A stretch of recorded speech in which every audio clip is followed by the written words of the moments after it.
মাছরাঙা সংবাদ এবং বিজ্ঞাপন বিরতির পর যথারীতি আমরা রাঙা সকালের দ্বিতীয় ঘন্টায় আরও একবার শুভ সকাল জানাচ্ছি যারা এই মুহূর্তে যোগ দিলেন।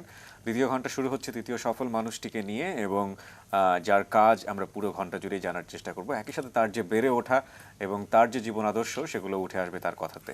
আমাদের সঙ্গে দ্বিতীয় ঘন্টায় রয়েছেন দেশের উদীয়মান শিল্পী সঞ্জীবন লহরী। একটু অন্যরকম নাম, চলুন তাকে আমরা শুভ সকাল জানাই। শুভ সকাল।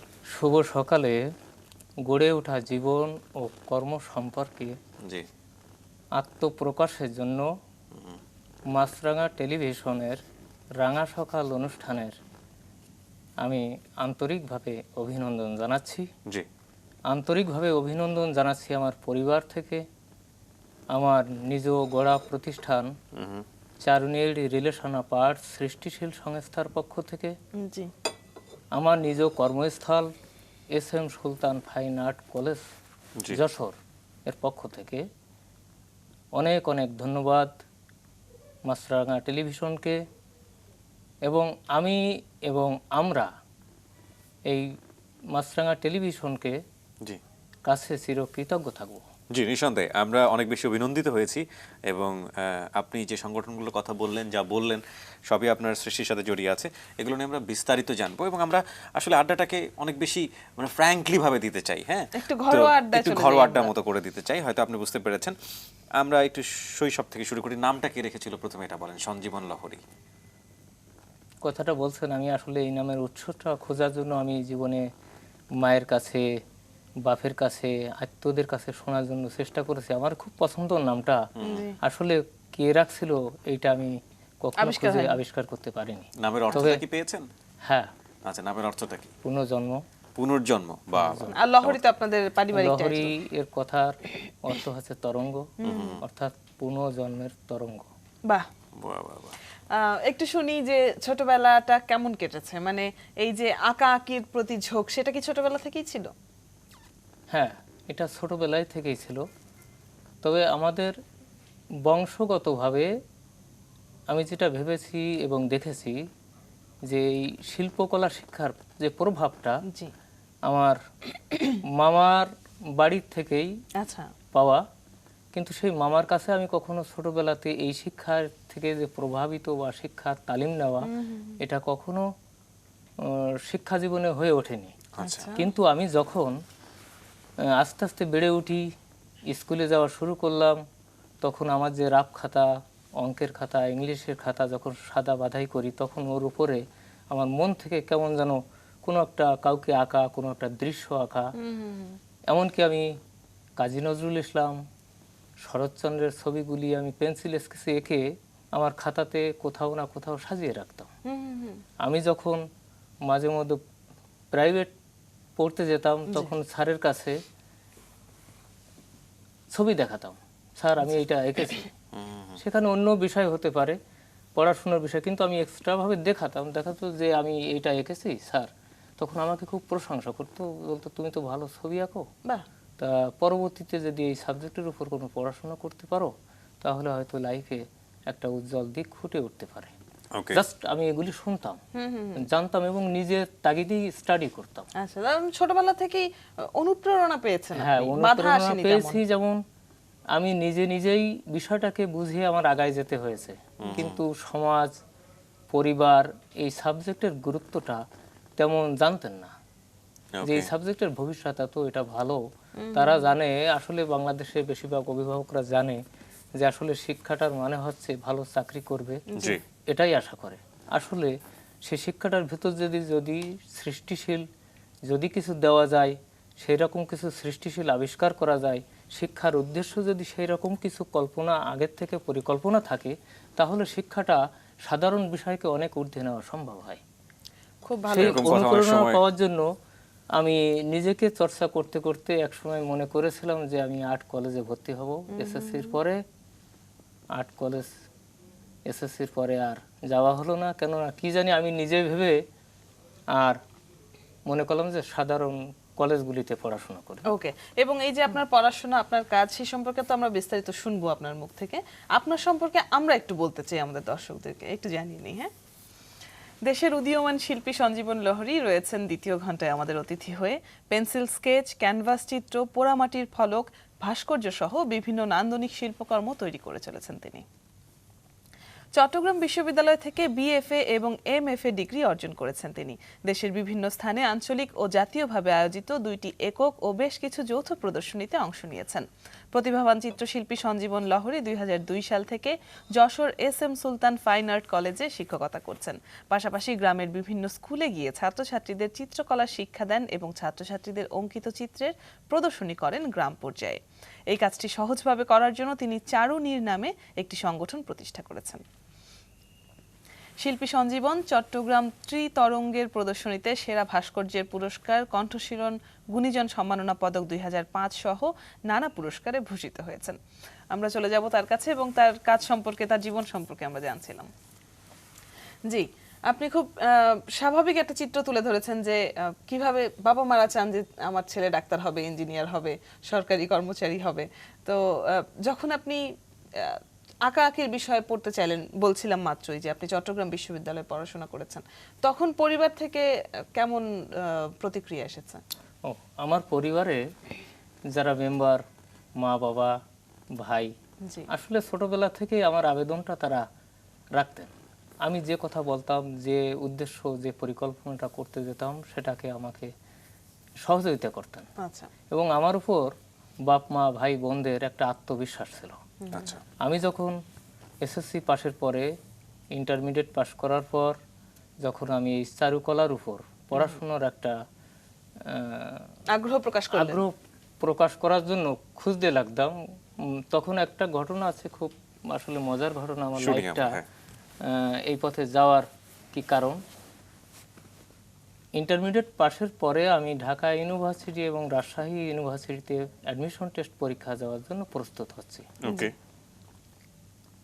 এর মধ্যে একদিন আমি মামার বাড়িতে বেড়াতে গেলাম। মামাতো ভাইয়ের কাছে আমি অনেক প্রাইভেট পড়েছি। সে মামাতো ভাই একদিন আমাকে বলছে বেড়াতে যাওয়ার পর, সঞ্জীবন তুমি তো ইন্টারমিডিয়েটে ভালো রেজাল্ট করেছো, তুমি তো ভালো ছবি আঁকো, তা তুমি চারুকলার উপর পড়াশোনা করো। আমার যখনই বললো তখন আসলে আমার জীবনের সাথে জড়িত যে ইচ্ছাটা, আমি আসলে চারুকলারই ছাত্র, চারুকলারই মানুষ, আমার গার লোমটা শিউরে উঠে। চারুকলা ছবি আঁকা ও চারুকলা আরো কি, এটা প্রশ্ন করলাম। তখন বললো যে চারুকলা ছবি আঁকতে হয়। আমাদের ওই দূরে গ্রামে একটা ছেলে আছে, সে চারুকলাতে পড়াশোনা করে, সুদীপ্ত মল্লিক, সুইডেন। তো যখন বাড়িতে বেড়াতে আসে, কাছে একটা ঝোলা থাকে, ছবি আঁকে, ওই ছবিটা স্টাডি করতে চাইতো, বাড়িতে কোথাও বেড়াতে যাচ্ছে, ওটাই আবার সাবজেক্ট হিসেবে ওই ডিপার্টমেন্টে জমা দিলে ওর উপর নাম্বার আছে। অর্থাৎ তার ভ্রমণটা ছবি আঁকা, এটাই তার পড়াশোনা। অদ্ভুত লাগলো আমার কথাটা। আমি মনে করলাম সেই ছোটবেলার যে আর্ট কলেজে পড়তে যাওয়ার যে স্বপ্নটা ছিল, সেটা যখন কিভাবে হয়নি, এর সুযোগটা আমি আর ছাড়তে রাজি না। তখন আমি এক ধ্যান জ্ঞান নিয়ে কোথায় ঢাকা ইউনিভার্সিটি, রাজশাহী, সেই সব রেখে দিয়ে আমি তথ্যটা পেলাম যে চট্টগ্রাম বিশ্ববিদ্যালয়ে চারুকলা ডিপার্টমেন্ট আছে। ওকে, ফাইন। এবং এই তথ্য পাওয়ার পরে আপনি সেখানে কিভাবে নিজেকে ইনভলভ করলেন এবং কিভাবে আপনি আপনার স্বপ্ন পূরণের পথে এগিয়ে গেলেন, সেটা আমরা জানবো ছোট্ট একটা বিরতির পর। দর্শক, আমরা একটু পরেই ফিরে আসছি।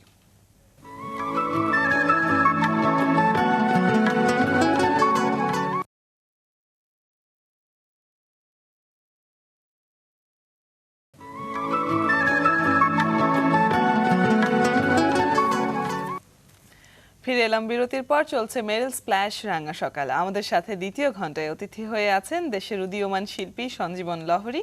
আমরা তার জীবনের গল্প শুনছিলাম। চলুন আবারও ফিরে যাই অতিথি আলাপনে। স্যার, চট্টগ্রাম বিশ্ববিদ্যালয়ে আপনার পড়া সম্পর্কে শুনছিলাম এবং আপনার মামাতো ভাই আপনাকে একটা আইডিয়া দিল, এরপর আপনার মাথায় এলো যে আপনি এখানে পড়তে পারেন।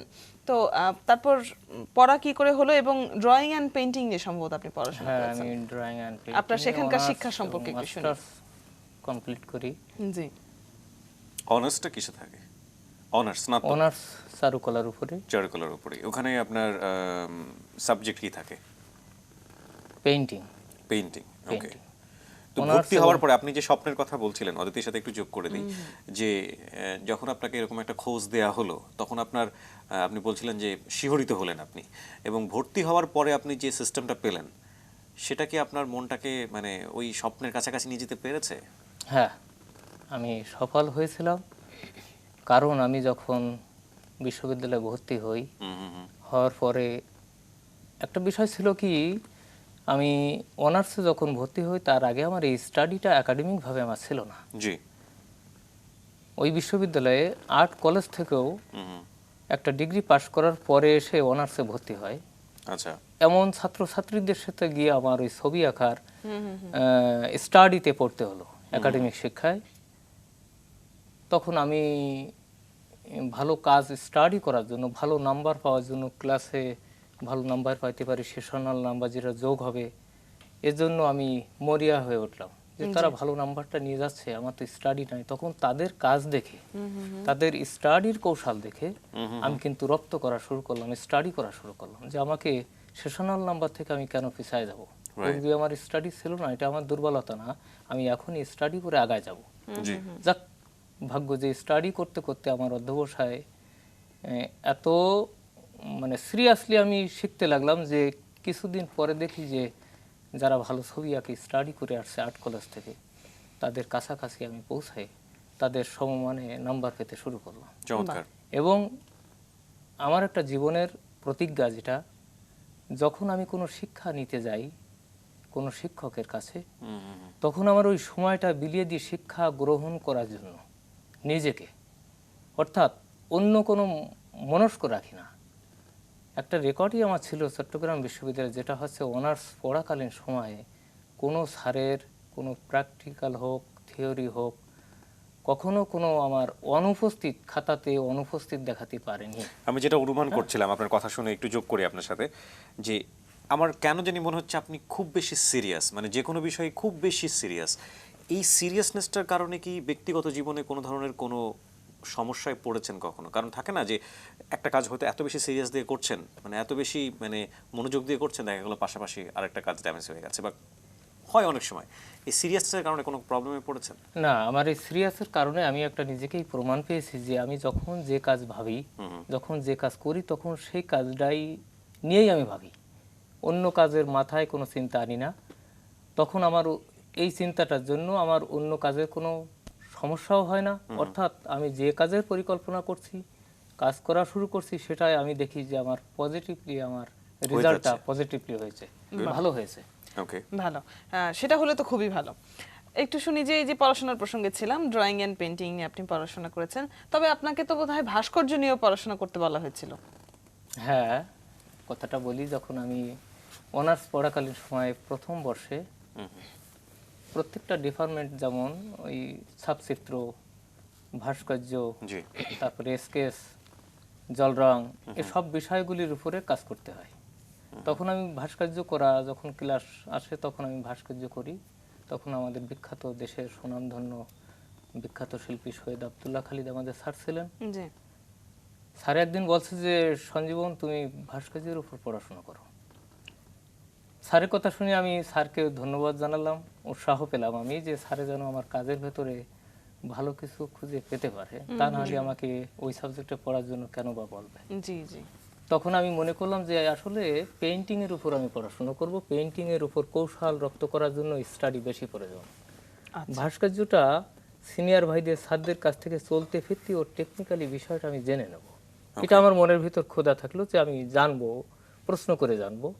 ওটার জন্য আলাদা ডিপার্টমেন্টে যে পড়তে হবে সেটা না পড়ে বরং পেইন্টিং এ পড়াশোনা করে যাই, ওইটার উপর আমার দুর্বলতা থাকুক, শেখার জন্য সিনিয়র ভাই এবং স্যারদের কাছে গিয়ে জাস্ট আমি সেভাবেই চট্টগ্রাম বিশ্ববিদ্যালয় থেকে পড়াশোনা শেষ করে এসে আমি ভাস্কর্যের উপরে স্টাডি করা শুরু করলাম। ভাস্কর্যের উপরে স্টাডি করতে গিয়ে টেরাকোটা শিল্পের উপরে, পোড়ামাটির ফলকচিত্রের উপরে, মাটি এবং প্লেট তৈরি, এই বিষয়ের উপর আমি চিন্তা করতে লাগলাম যে কিভাবে তৈরি করতে হবে, কিভাবে তৈরি করলে এটা থেকে পদ্ধতি বের করে আমি উইনার হব। এবং সেখানে আমি আমার প্রকৃতি থেকে যে তৈরি করার বিষয়গুলিকে আমি প্রকৃতি থেকে নিজেই চিন্তা করে, গবেষণা করে বের করেই টেরাকোটা শিল্পটা একটা পর্যায়ে আমি নিতে পারছি। ওকে, আপনি পড়াশোনা করলেন পেইন্টিং এ, কিন্তু আপনি যখন কাজের জায়গাতে আসছেন তখন আপনি ভাস্কর্যের উপরে আগ্রহ পোষণ করে আপনি সেখানে কাজ করছেন। খুব ইন্টারেস্টিং। আমরা এই বিষয়টা নিয়ে জানতে চাইবো আপনার কাছ থেকে আরো বিস্তারিত সংবাদের পর। দর্শক, এই মুহূর্তে আমরা চলে যাচ্ছি নিউজ স্টুডিওতে, সেখানে অপেক্ষা করছে ফারহানা। দর্শক, মেরিল স্প্ল্যাশ রাঙা সকালের দ্বিতীয় ঘন্টায় আমরা কথা বলছি দেশের উদীয়মান শিল্পী সঞ্জীবন লহরীর সাথে। চলে যাচ্ছি তার কাছে। আপনার কর্মজীবন সম্পর্কে জানছিলাম এবং ড্রয়িং অ্যান্ড পেইন্টিং নিয়ে পড়াশোনা করলেন, এরপর টেরাকোটা নিয়েও আপনি নিজে থেকেই কিছু পড়াশোনা করলেন, ভাস্কর্য নিয়ে। এরপর কাজ শুরু করলেন কোথায় প্রথম, নাকি নিজের মতো করেই করছিলেন শিল্পকর্ম? আমি নিজেকে প্রকাশ করতে চেয়েছি চারুনীল রিলেশন পার্ট সৃষ্টিশীল সংস্থার মধ্য দিয়ে। আচ্ছা।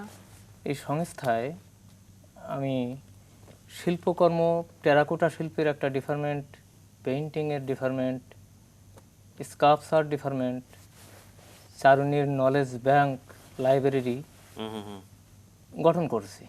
আচ্ছা, চারুনীর তো আপনারই সংগঠন? হ্যাঁ হ্যাঁ, আমার প্রতিষ্ঠা করাই, প্রতিষ্ঠাতা চেয়ারম্যান আমি প্রতিষ্ঠানের। জি। এটা কি আপনার পড়াশোনা শেষ করার পরেই আপনি চারুনীর? হ্যাঁ, পড়াশোনা শেষ করার পর জি। আমি এস.এম. সুলতান ফাইন আর্ট কলেজ যশোরে প্রভাষক হিসেবে ভাস্কর্য ডিপার্টমেন্টে জয়েন করি। আচ্ছা, সেটাই জানতে চাচ্ছিলাম যে মানে কর্মজীবন আপনি কোথায় শুরু করলেন? চারুনীর তো বোধহয় তারপর এলো। হ্যাঁ, আমি যখন ওর জন্য আমি যশোরেই চলে আসি, আচ্ছা। যেহেতু আর্ট কলেজটাই যশোরে। জি। আর্ট কলেজটা প্রতিষ্ঠা লগ্ন থেকেই আমি ওখানে। বাহ। পাশাপাশি আমি বাড়িতেই ওই টেরাকোটা ভাস্কর্যের উপরে কাজ করা শুরু করি। কলেজে পড়াশোনাকালে নিজেকে তৈরি করার সময়টা আমি দেখেছি যথেষ্ট পেয়েছি আমি, যে আমাকে তৈরি করার জন্য সময় যেটা তৈরি করতে গিয়ে আমি ওখানে ভাস্কর্য এবং টেরাকোটার উপরে গবেষণা শুরু করি, যে আসলে ফিগারকে তৈরি করতে হলে, তাকে দাঁড় করাইতে হলে, সেটা আমি নিজের থেকে উদ্ভাবনী পরিকল্পনা দিয়ে প্রত্যেকটা জিনিস তৈরি করার চেষ্টা করি। শেষে দেখা যায় যে আসলে আমার যে পরিকল্পনাটা ছিল সেটা আসলে বাস্তবে সঠিক হয়েছে, ভুল হয়নি। এখান থেকে আমার আত্মবিশ্বাসও বাড়ে যে আসলে পরিকল্পনা আমি যেটা করেছি সেটাই আমি সার্থক রূপ পাচ্ছি। তখন আমার আত্মবিশ্বাস এর সাথে সাথে আমার কাজেও আগাইতেও সুবিধা হয়েছে। টেরাকোটা শিল্প গড়ে তুলতে গিয়ে শিল্পকর্মটা সুনামধন্য এদেশের শিল্পপতি এবং বাইরের দেশগুলিতে এর চাহিদাটা আমি সৃষ্টি করতে পারছি। আরেকটা বিষয় বলি কি, যেটা ভাস্কর্য নির্মাণের ক্ষেত্রে এবার 2014 সালে জাতীয় ভাস্কর্য প্রদর্শনী হলো বাংলাদেশ শিল্পকলা একাডেমির আয়োজনে। সেখানে আমি ভাস্কর্যের জন্য ছবি পাঠিয়েছিলাম। জি। ওই ভাস্কর্য শিল্পকর্মটাই আমার জীবনের প্রথম মনুমেন্ট ভাস্কর্য তৈরি করা ছিল। ওকে। জীবনে প্রথম মনুমেন্ট সিমেন্টে ভাস্কর্যটাই ছিল আমার ওইটাই। জি। এটা কত সালের কথা বলছেন? এটা 2012 হতে পারে। আচ্ছা। 2 বছর আগে। হ্যাঁ, 2 বছর আগে এই নির্মাণ কাজটা করি ভাস্কর্য। ওটা একটা স্থানে বসানোর জন্য মডেল করছিলাম। ওই মডেলটা যখন আমার প্রদর্শনীতে টিকলো তখন আমার নিজের উপর একটা আত্মবিশ্বাস হলো, আসলে আমি যেটা ভাবছি, কল্পনা করছি, সার্থক রূপেই দেখছি সেখানে গিয়ে আমি একটা স্থান তৈরি করতে পারছি। এটা ব্যক্তিগত গর্বই না যে আমি সার্থক গবেষণা এবং চেষ্টার সফলতা পাচ্ছি। সেটার উপর প্রদর্শনী হলো। প্রদর্শনী হওয়ার পর শিল্পকলা একাডেমি ওই ফিগারটাকে তারা খুব পছন্দ করলো। জি জি। তাতেও আমি আরো উৎসাহিত হয়েছি। সেটা কি কোথাও প্রতিষ্ঠা করা হয়েছে এরকম ফিগার? না, সেটার আলাপ আলোচনা চলবে এবার ঢাকাতে। কি ছিল ওটা? সেটা হচ্ছে স্বাধীন সত্তা, মুক্তিযুদ্ধের একজন ফিগারের ভাস্কর্য দাঁড় করানো। আচ্ছা, সেটা কোথায় প্রতিষ্ঠা করার জন্য আলোচনা চলছে? সেটা শিল্পকলা একাডেমির সাথে এবারই আমি ঢাকায় আসছি। আচ্ছা। একই সাথে তাদের সাথে একটু মানে meeting যশোরে? করব। এটা ঢাকাতেই সম্ভবত একটা সিদ্ধান্ত নেওয়া পড়ছে। আচ্ছা। সেটা শিল্পকলা একাডেমির সাথে আমি আলাপ আলোচনা করব, ওনারা কি সিদ্ধান্ত নেছেন। এটা তো আপনার একটা এক্সপেরিমেন্টাল প্রজেক্ট ছিল বলা যেতে পারে, তাই না? হ্যাঁ। কিন্তু সেই এক্সপেরিমেন্টাল প্রজেক্টটাই এখন একটা ফাইনেস্ট আর্ট আমরা বলতে পারি দাঁড়িয়ে গেছে। যদি আমাদের ঢাকা শহরের যে কোনো জায়গায় এটাকে প্রতিস্থাপন করা হয়, সেরকম মানের যদি শিল্পটা হয়েই থাকে, তাহলে এটা কবে নাগাদ হতে পারে? এবং একই সাথে আপনি একটু আয়তন, প্রস্থ, দৈর্ঘ্য এগুলো যদি একটু বলতেন, যে কি পরিমাণ দৈর্ঘ্য এটা, কি মেসেজ আপনি দিয়েছেন এটা নিয়ে। এটা শিল্পকলা একাডেমি থেকে একটা প্রস্তাব আসছিল যে বেদি 7 ফিট, ফিগার 8 ফিট। ওকে, এরপরে ওকে, হ্যাঁ, এরপরে আর বিস্তারিত আমার আলাপ আলোচনা হয়নি।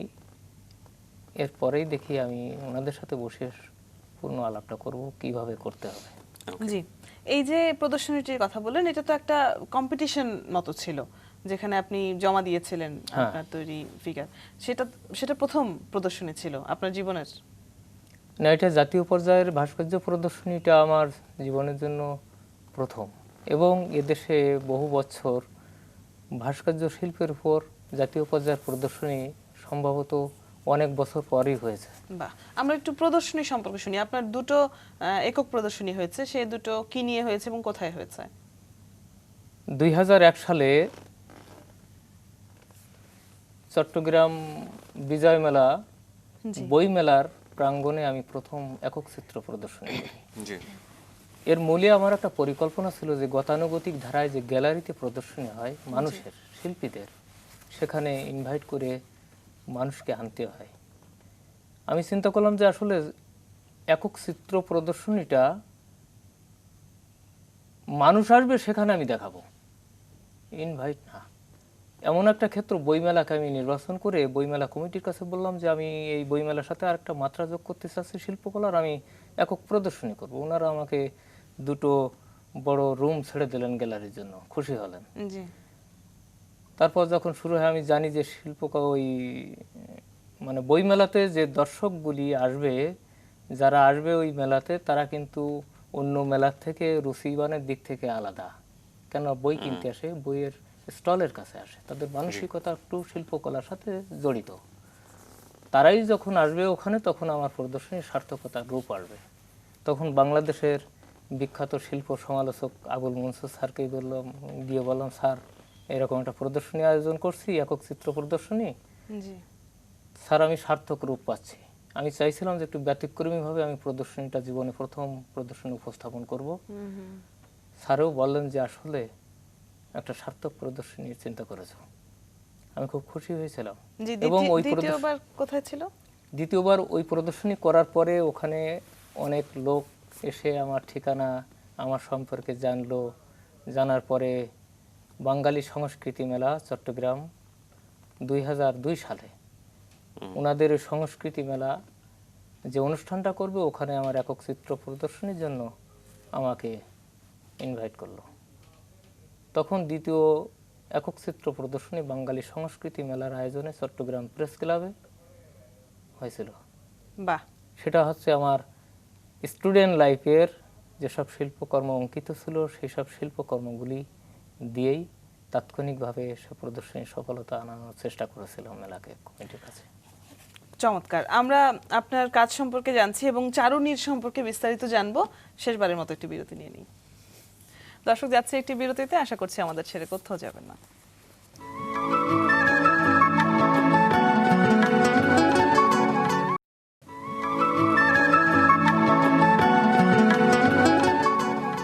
দর্শক, বিরতির পরে আমরা আবারও ফিরে এসেছি মেরিল স্প্ল্যাশ রাঙা সকালে। এতক্ষণ আমাদের সাথে আছেন সেজন্য আন্তরিকভাবে ধন্যবাদ, এবং যারা এই মুহূর্তে যোগ দিলেন তাদেরকে আরও একবার শুভ সকাল জানাচ্ছি।